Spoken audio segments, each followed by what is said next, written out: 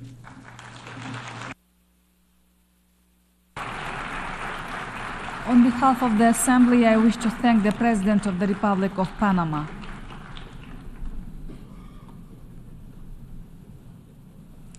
The Assembly will hear an address by His Excellency Faure Assazimna Nasingbe, President of the Togolese Republic. I request protocol to escort His Excellency and invite him to address the Assembly.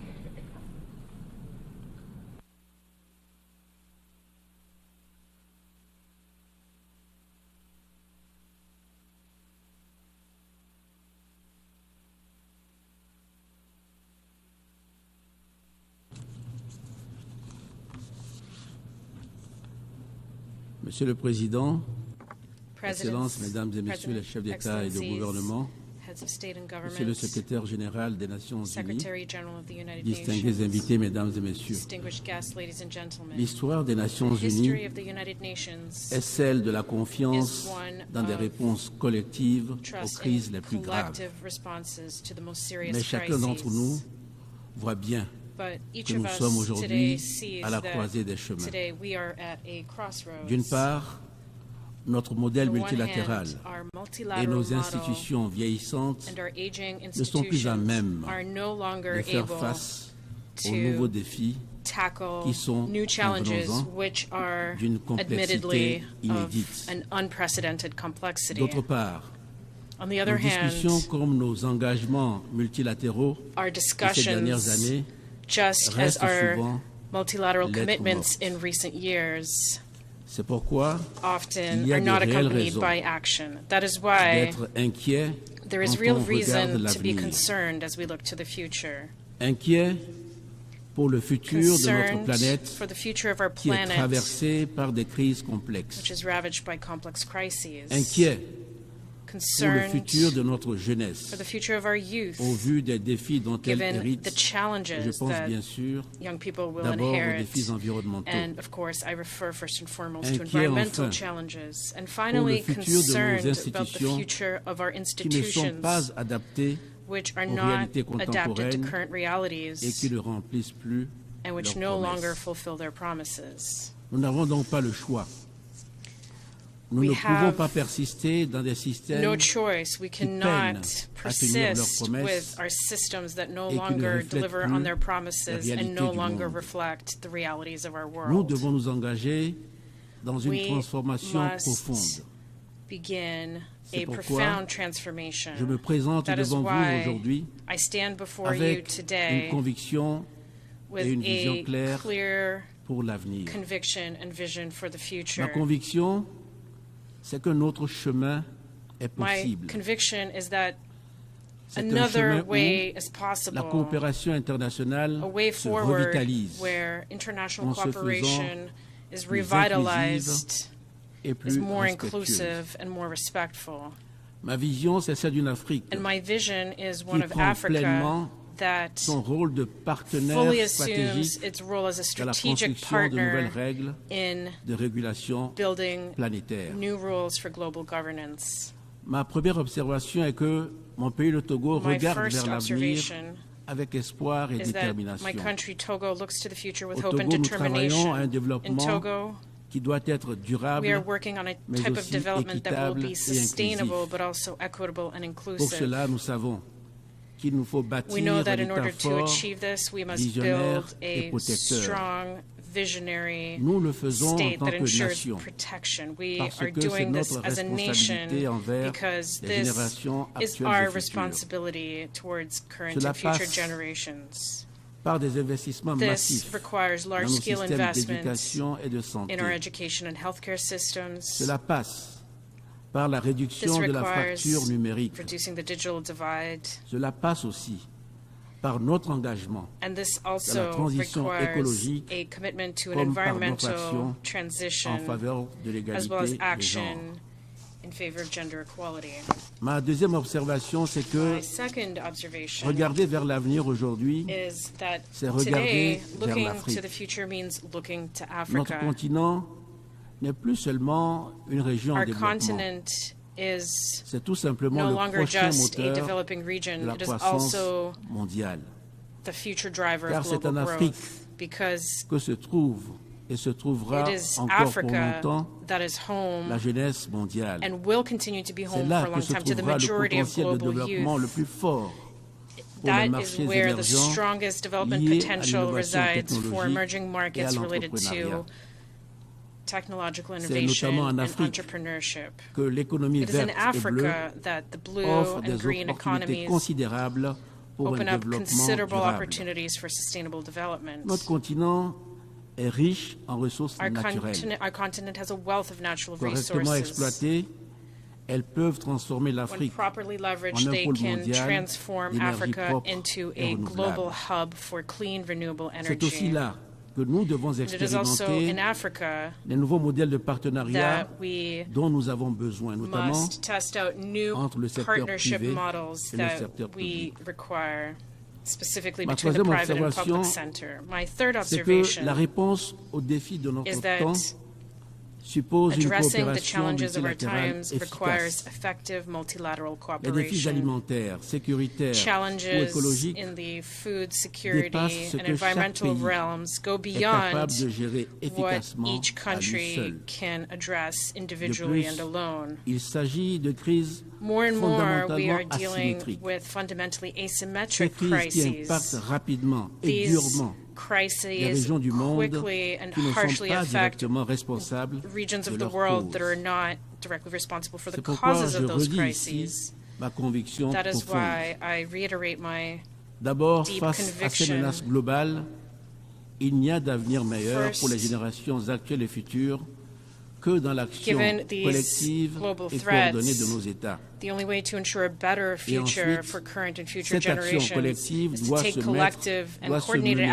action by à states, l'intérieur de cadres and politiques mondiaux rénovés. this Ceci est collective vrai action must be en carried out particulier as pour nos part efforts of d'adaptation et de revitalized global résilience political climatique. frameworks. L'Afrique This is in est l'une des particular true régions for les plus efforts when it comes to vulnérables climate adaptation aux and effets du resilience. changement climatique. Africa is a Et region that cela, is one of the most bien vulnerable que to the nous impacts contribuions of le moins climate change. aux émissions de gaz à effet de Even serre. though Africa as a continent contributes the Les least effets to greenhouse gas délétères emissions, en Afrique du changement the climatique harmful impact en of termes climate de change sécurité seen in Africa in alimentaire terms of food et ses security conséquences migratoires and the ne peuvent plus migration être challenges sous-estimées. that this causes cannot be Si nous n'y veillons underestimated. pas, la question we do environnementale sera à l'origine The de grandes vagues de migration issue vers le nord, of the ce qui, à environment will l'évidence, lead to en major fait un waves sujet of commun. migration towards the north, which Mais ce besoin d'action is collective clearly est something vrai that aussi is a common du concern. défi de la paix et But de la this need sécurité. for collective action is also true when it comes to the Et ce challenge of défi non peace and plus security. ne peut pas être, And that ne peut plus challenge être le fardeau des is seuls Africains. also a burden that can no longer be carried Afrique by de l'Ouest, Africans alone.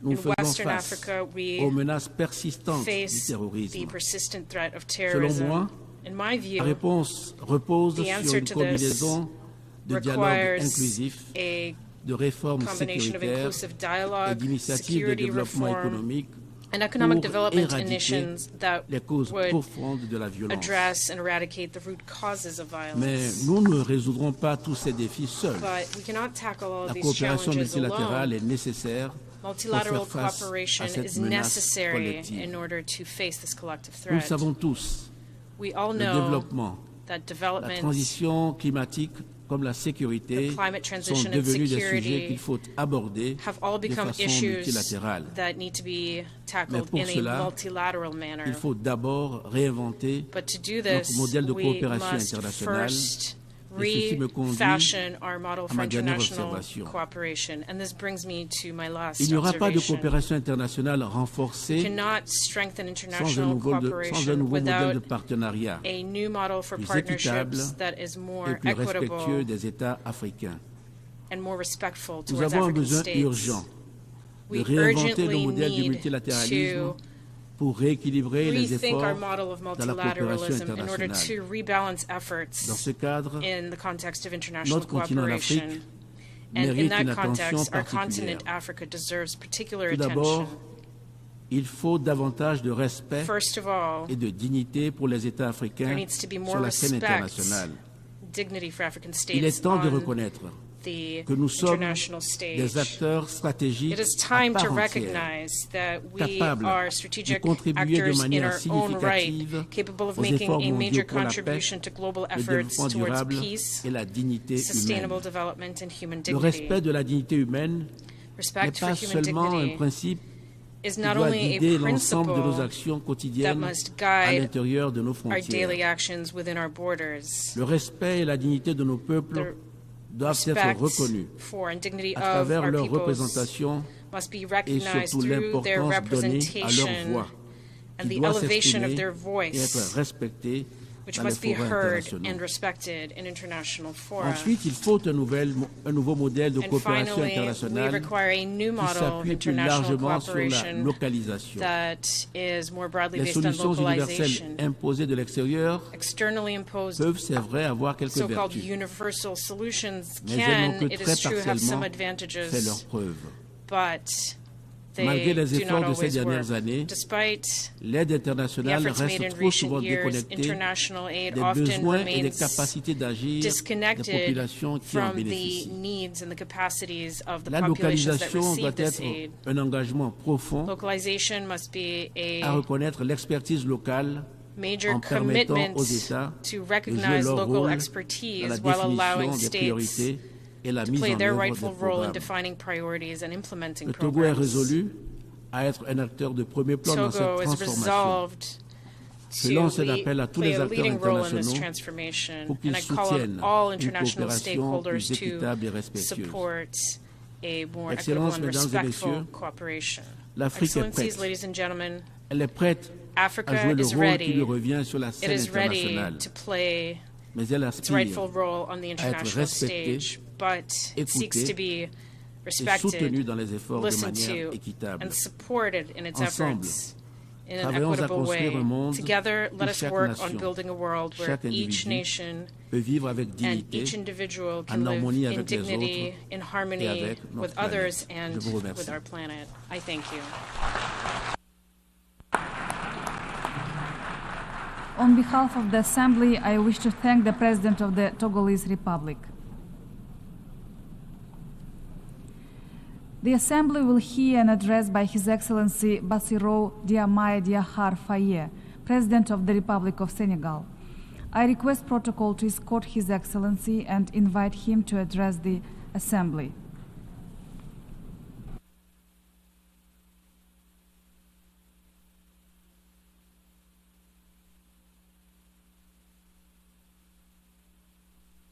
Président de l'Assemblée générale, President of the General Assembly, Mesdames, Messieurs les chefs d'État et de heads gouvernement, of state and government, Monsieur le Secrétaire général, Secretary Madame General, la Secrétaire générale adjointe, Deputy Secretary General, Mesdames, Messieurs, ladies and distingués gentlemen, invités. distinguished guests. Avant tout propos, je At voudrais the saisir outset, cette I tribune wish to take pour this saluer à opportunity nouveau la to mémoire de once mon again pay compatriote, tribute to the memory of my Amadou Makhtar fellow Mbow, countryman, qui vient de nous Amadou quitter. Dabo, who has just left Ancien us. directeur général de Former l'UNESCO General de Director of Director General 1974 of UNESCO à 1987,